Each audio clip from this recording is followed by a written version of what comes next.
Makakaganti rin ako silang todo, RJ. Sa susunod, sa ulo mo talaga tatama to.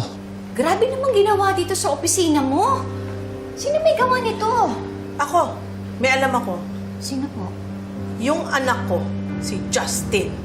Just like you denied na nakikipagsabwatang ka kay Moira. Hindi ako ang nag-release ng photo ni Annalyn. At mas lalong wala akong kinalaman sa nangyari sa office ni Tito RJ. Stop blaming me for everything. Are you calling me a psychopath? Hindi po. Ang sinasabi ko lang po, mas gugustuhin ko po mag-iisang narcissist kaysa isang psychopath. Tama nga ang narinig ko. Bida-bida ka dito sa Apex. Will you stop bullying your doctors? Kinakausap ko lang si Dr. Santos. So she will know her place in the hierarchy of this hospital. Well, then, you should know your place, too. Huwag mong ipagsiksikan yung sarili mo because wala kang lugar dito sa ospital na to. Zoe.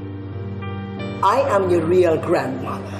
Ayaw mo naman talaga kay Annalyn, hindi ba? Sino naman nagsabi sa'yo na ayaw ko sa kanya? I've said this before and I'm going to say it again. Kasi mukhang hindi ka makaintindi. Maybe it's because of your old age or sadyang matigas lang talaga yung ulo.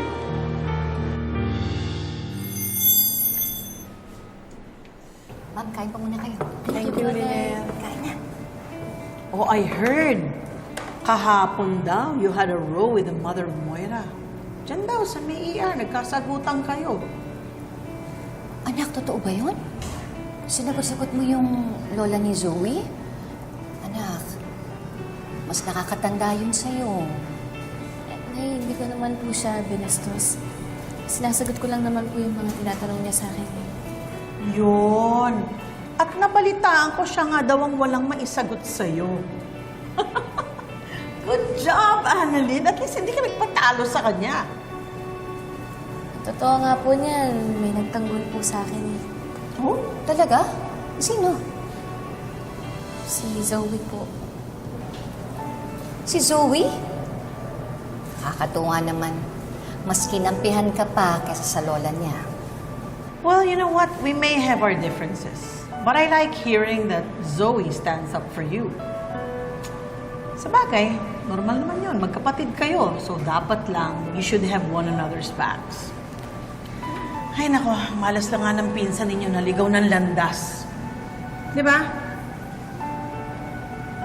You know what, Annalyn? I have a favor to ask of you. Pwede bang huwag ka na makipagkita kay Justin? Because I believe she continues to do bad things behind our backs. She's worse than the mother of Moira. Kasi at least yun, kung makikipag-away, harapan.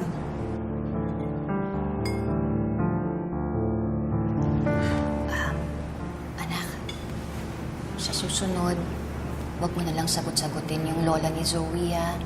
Umiwas ka na lang. Ang sabihin mo, Lynette, bully siya. Kasi mga batang pinapatulan niya eh. Subukan niyang akong kantiin niya nang makatikim siya sa akin.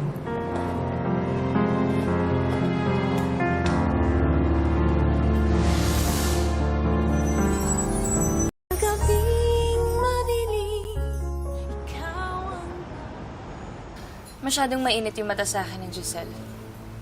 Pati yung nangyari sa office ng dad mo, sa akin niya binibintang. Wala ka ba talagang alam dun? Ikaw lang naman yung gagawa nun eh. Dahil ikaw lang may galit kay Daddy. Sinaktan ko ba? Hindi naman, di ba? Huwag mo akong pinipiloso po. Sorry na. Nagbugal ako ng galit. Akala ko di makarating sa'yo eh. Wala. Siguro better nga na wala mo na tayong gawin. And you still have a case to take care of. Yeah. And ikaw, busy-busy ka sa Lola Chantal mo. Balita ko, hindi mo daw siya gusto? Why? Ayaw mo ba ng kakampi? My lola is too vocal. Alam ng lahat na ayaw niya sa mga tanyag. Kaya hindi pwedeng ma-associate ako sa kanya. Kasi masisira lahat ng mga plano ko. Nakunin ang lahat para sa akin. And yet, you're with me. The black sheep of the family. Kaya nga walang pwedeng makaalam ng alliance na to. Nobody can know about it. Sige na, kumain na tayo.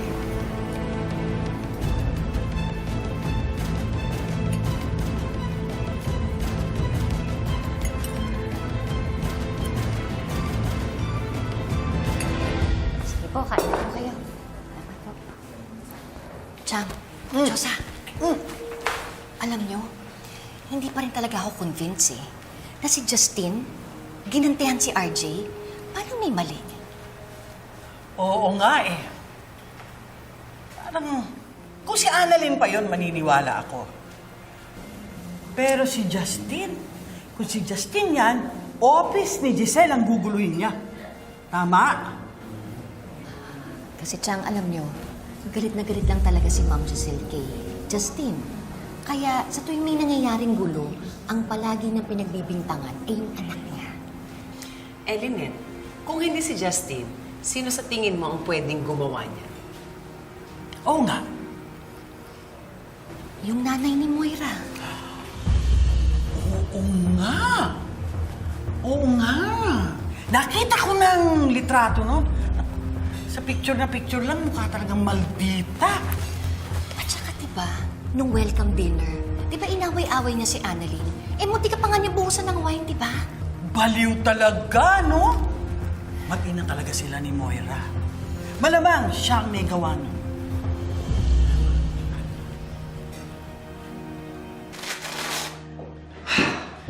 She really chose Annalyn over me. Nakakagigil. Madam, kalma ka muna. They're half-sisters eh. 50% sila related. Eh, kayo, 25% lang ng DNA niyo yung sinashare. Half-sisters. I really hate that Annalyn. Madam, maybe we should back off of Annalyn muna. Lalo na si Zoe's defending her like a little sister. So for now, I might as well turn my attention towards the woman that made Moira's blood boil. And that's Lynette. Her mortal enemy.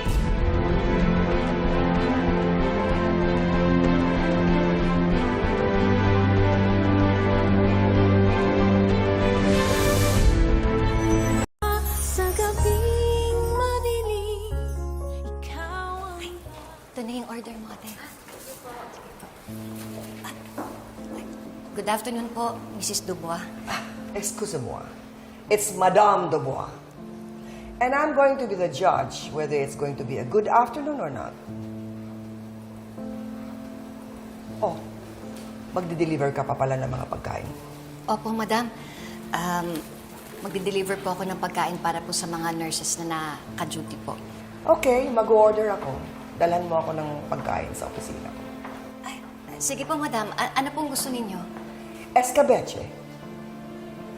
Ang sabi nila, pagkain daw yan ng mga kabe. Cat got your tongue? Oh, hindi mo pala naiintindihan yun. Kaya ka natitigilan. Hindi ba, naging kabit ka naman noon? Madam, hindi ko po alam na may asawa po siya. So, tanga ka. Oh, okay lang kung naging tanga ka. Dahil marami naming naging tanga sa pag-ibig. Especially those na hindi nag-iisip. Madam, pwede naman po ako makipag-asaran sa inyo. Pero kung pwede po sana, i-reschedule na lang po natin. Kasi po, magdi-deliver pa po ako ng pagkain. Excuse me. You're too serious, Lynette. I was just having fun. Patay na naman si Moira. Kaya kung magpakasal kayo ni RJ, I don't really care.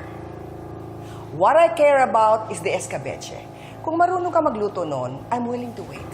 Matagal na akong hindi nakakain noon. Merci beaucoup.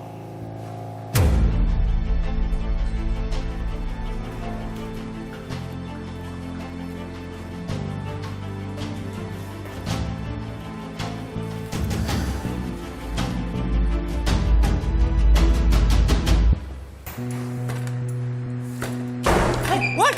Wow! Wow! Sinong kaaway mo? Yung nanay ni Moira nasa labas. Ayo?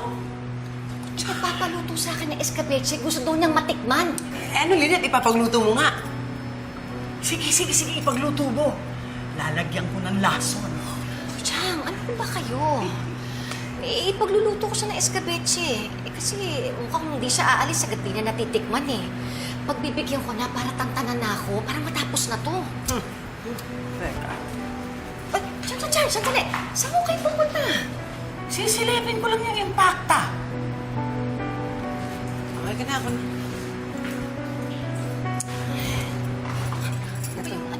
Ito na. Meron na akong paro ako. Promise, sobrang sarap ng chocolate cake nila dito, Doc. Pero ka naman salita, baka mamaya fishbowl yun ah. Hindi, cake nga. Wala akong tiwala sa'yo. Excuse mo, ha? What are you staring at? Hello, bonjour. It's bonjour. Bonjour. Hinahangaan ko lang ang kutis mo, napakaganda. Pang-artista. Are you fishing for a compliment too? I'm sorry, but I can't say the same to you. Joker ka pala! Sa bagay, joker din yung anak mo eh. Kaya lang yung mga joke niya, nakakasakit. Nakakamatay. Ikaw ang nanay ni Moira, di ba? We? And you? Ako ang nanay ni Lynette. Mag-best friends ang mga anak natin. At pinadala ka ni Lynette dahil hindi niya ako kayang harapin. Well, nasa kusina si Lynette nagluluto ng iyong escabeche. Ngayon, matanong ko lang, totoo bang Pranses ka? Or nagpapanggap ka lang na Pranses para maging tutyal? Hindi ko alam na immigration officer ka rin pala. I don't have to validate my identity to you. Sa bagay, hindi naman ako validator. Pero kung hindi mo na itatanong, galing din ako sa malayong lugar. Sa kulungan. So you were a criminal? Huwag ka mag-alala. Nagbagong buhay na ako. Pero para sa pamilya ko, kaya kong pumatay. Okay, babalik na ako doon. Mag-a-assist ako kay Lynette. Sa iyong escabeche. Bye-bye. Hasta la vista, baby.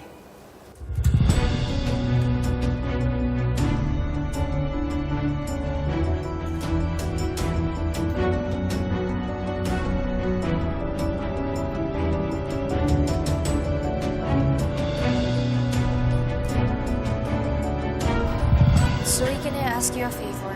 Pwede bang alamin mo kung anong balak ni Giselle against me? I'm not a spy, okay? Can you at least do that for me? As an ally. Teka, si Zoe yan? Sino kasama? Si Justin.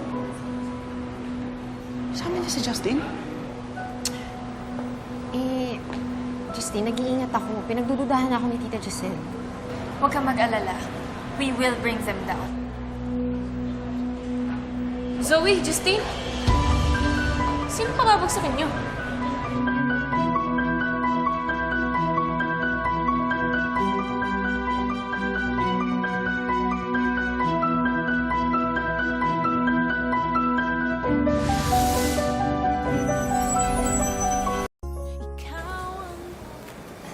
Madam, ito na po yung escabeche ninyo.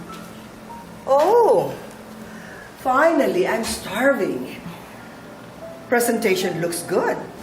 Ay, syempre, madam. Basta para sa inyo, special ang presentation. Oh, I hope it tastes good too. Masarap ba ito, Lynette? Oo, masarap po yan. Lahat po ng pagkain namin masarap. I'll be the judge to that.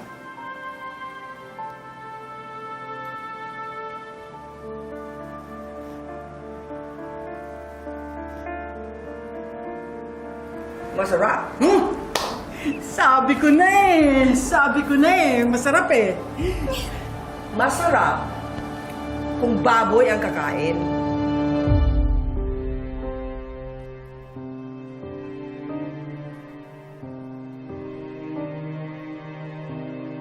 Sana pinaluto mo na lang ito, Seba. Kung hindi mo man pala kaya. Sorry po. Jang. By the way, since I'm a member of the board, I think I'm going to talk to them about this. Kung ganyang klaseng pagkain lang naman ang isa-serve nyo, you don't have any place in Apex. You understand, right?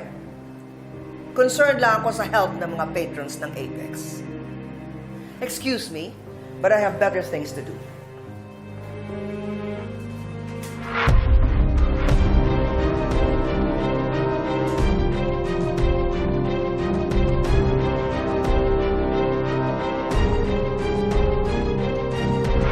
Sinong pababagsakin nyo?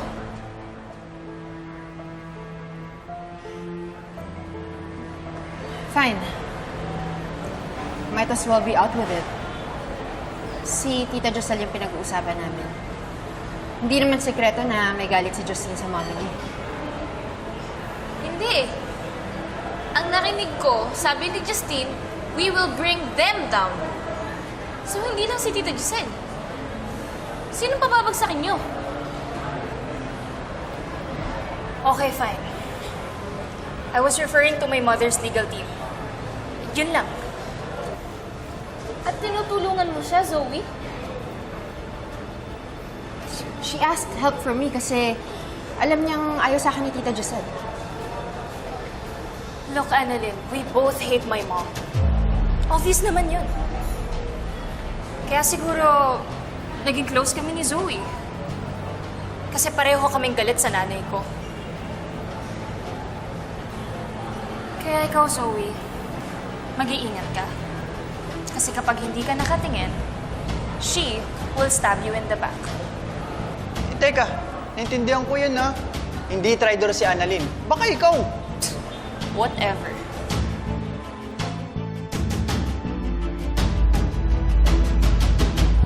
Una na rin ako. Zoe, sandali. Nakausap ko si Tito Giselle. Masaya siya na okay na tayo, na pinagtanggol mo pa ako sa lola mo. Kaya hindi siya galit sa'yo, Zoe. Ay, naku, Annalyn. May aaminin ako sa'yo. Alam mo ba, sinabi ko lang yun para tigilan ako ni Justine. She's been stalking me. Ang sabi niya, mag-form daw kami ng alliance kasi parehas daw kami galit sa mga tanyag. Hello, hindi naman totoo yun eh. Kaya, ayun, sinabi ko na lang para tigilan niya na ako. Basta huwag ka magpapagamit sa kanya, ah. Ba talaga yung galit niya sa pamilya natin, eh. Ano ba tingin nga ni Tita Giselle? Siya yung may pakana ng photo leak ko sa OR. At saka yung pag-vandalize dun sa clinic ni tatay. Oh my God. Grabe naman yung si Justine. Sige, iwasan ko na siya. Alam mo ikaw, iwasan mo din yung lola ko, ha? Medyo mainit yung dugo niya sa'yo, eh. Halata naman, eh. Thank you ulit, Zoe, ah. Wala yun. Alam mo, bakit hindi tayo mag-shopping bukas? Off naman natin, eh. Shopping? Sama ko. Ay, hindi. Girls' day out yun. Sister bonding. Ano, game ka? Sister bonding? Oo. Oo, game! O sige, tawagan na lang tayo, ah. Sige, Zoe. See ya.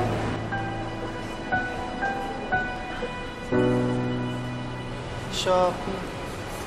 Sama ako, Dok. Wala akong gagawin bukas. Girls' day out nga, di ba? Sige na, kay taga-bit-bit lang. O bakit? Sister ka ba? Sisters bonding nga, di ba? Sa'yo, kay Gisali. Dok, sige na. Talaga? Pati po kayo, inaway po ng lola ni Zoe? Nakakaloka, di ba? Tapos alam mo sabi, hindi daw masarap ang luto ng nanay mo. Oh! Hindi totoo yun, ah. Sarap-sarap ng luto ni nanay. Huwag mo nalang pansinin yun. Alam mo, wala lang talaga siyang magawa sa buhay niya. Yun lang yun. Lynette, hindi totoo yan. Mayaman siya, marami siyang pwedeng gawin sa buhay niya, pero mas pinili niya pumunta rito para laitin ka. Kaya nga, Nay. Tayo na nga po itong nananahimik, tas lalaitin ka po niya. mo na lang isipin yun, ha? Ang importante, wala naman nasaktan sa amin ng lola mo. Kahit nanay, iniinsulto ka po niya eh. Hayaan mo na, anak. Huwag na isipin yun. Okay lang ako.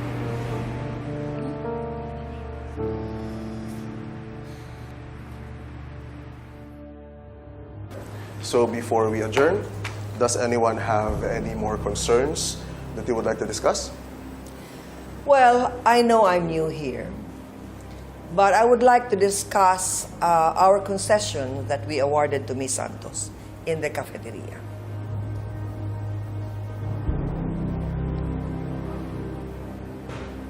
Mrs. Dubois, what is your concern regarding our concession with Miss Santos? Well, my dear, I want them out of Apex. That's out of the question. And why is that, Dr. Tanyag? Nagsumbong na ba ang babaeng ipinalit mo sa anak ko?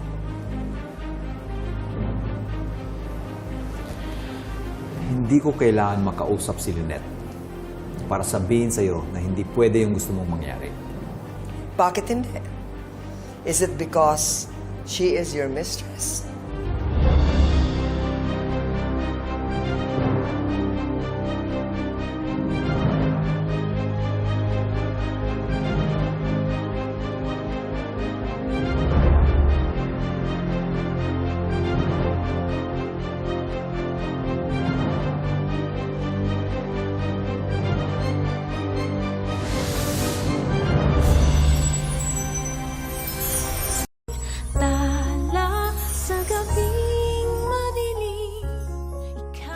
Mrs. Dubois, hindi po maaaring sundin ang gusto ninyo.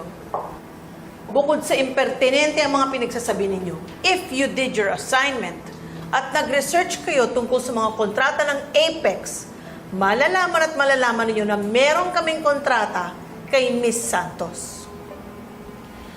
At pwede tayong madimanda kapag ginawa natin yon kay Miss Santos. But I've tasted their food. Sacre bleu! Nakakasuka. Nagkakayang iserve sa mga patients at patrons natin. Come on, Mrs. Dubois.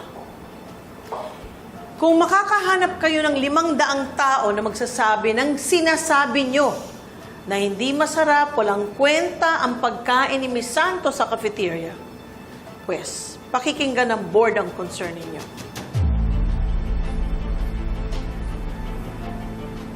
Kaya ba? 500 people?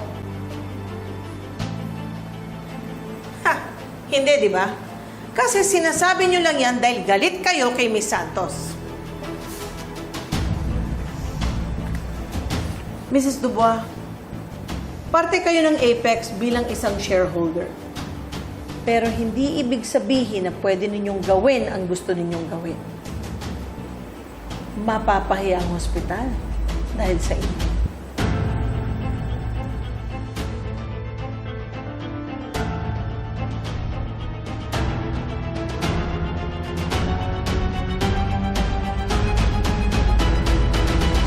Alright, are there any more concerns? Having none, this meeting is adjourned.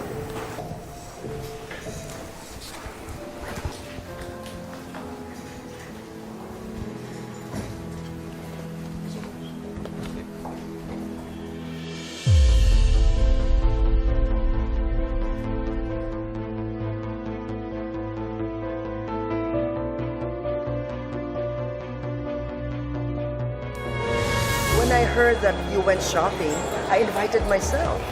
You can buy anything you want. Sasama ako sa'yo, pero sa isang kondisyon. Ano yun? Kailangan kasama si Annalyn. Doc Annalyn, may sunog! Lumabas ka na dyan! Bilis! Doc Annalyn! May sunog! Tignan mo, may picture si Annalyn. مساء الخير عليكم حبايب قلبي، يا رب تكونوا بصحة وسعادة يا رب. موضوع حلقتنا النهاردة هنتكلم فيه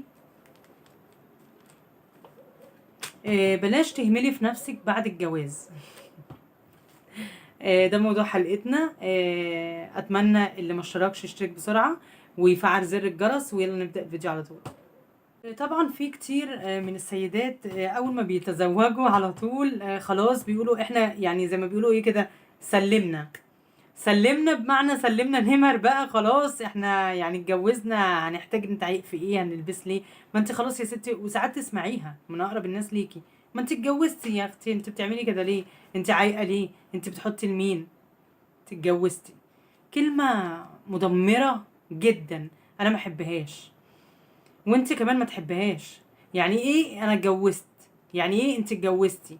يعني خلاص يعني نقعد عرة ووحشين ومش مهتمين بنفسنا عشان خلاص بقى معانا في حياتنا راجل؟ طب ما الراجل ده ممكن عادي، يعني هو عشان اتجوزك انت ربطتيه عشان خلفتي انت ربطتيه؟ لا طبعا، ممكن يشوفك يبصك بنظرة مش كويسة، يقل منك في كلمة،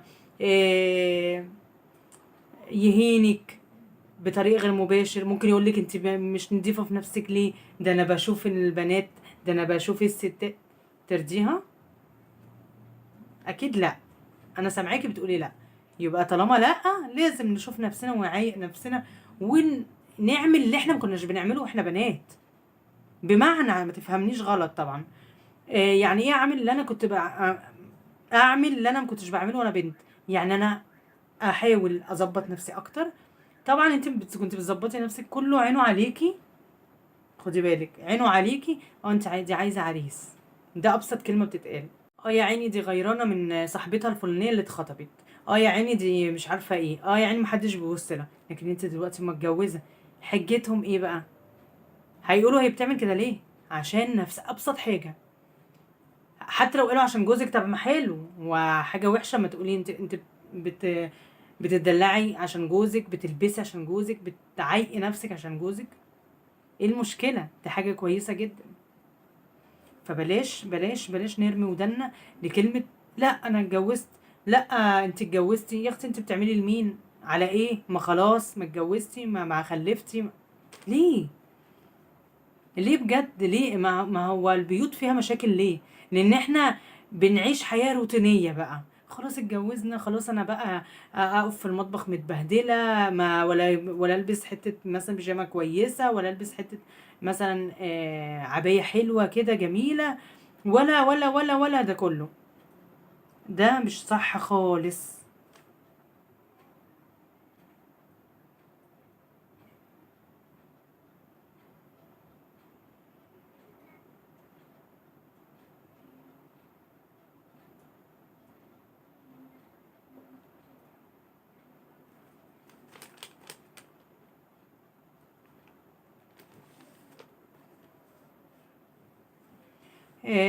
وتملي تعملي روتين لنفسك. مثلا انت قمتي الصبح،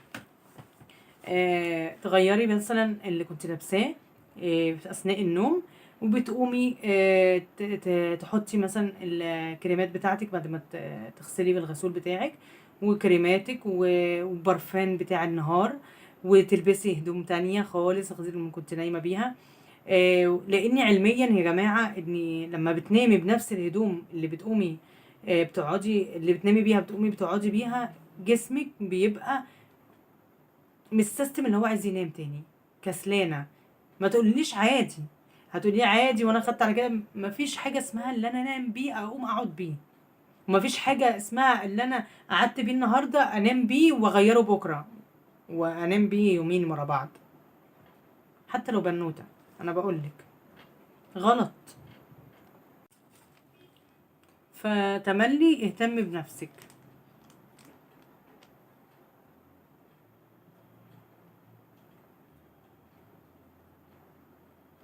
عارفة طبعا مواعيد زوجك بيجي الساعة كام وبيمشي كام بالنهار، فما تحاوليش ان انتي برضو يعني قبل ما يجي بساعة نص ساعة شوفي انتي المواعيد اللي بيجي فيها وتحاولي تظبطي حالك. يعني انتي لو انتي من الناس الكسلانة شوية اللي على ايه يعني خلاص، يعني ما هو بيعمل ايه، ما هو ما بيغيرش في نفسه، مفيش دعوة بيه. انت هتغيري مودك وهتنبسطي وهتبقي سعيدة اكتر وهتبقي ممتنة للحياة اكتر، صدقيني. ده كان فيديو بسيط كده ليكي، ويا رب تعملوا بيه بقى وتنفذوه. ولو عجبكم متنسوناش اللايك الجميل بتاعكم، وكمان قولوا لي رأيكم في الكومنتات. بحبكم جدا، مع السلامة.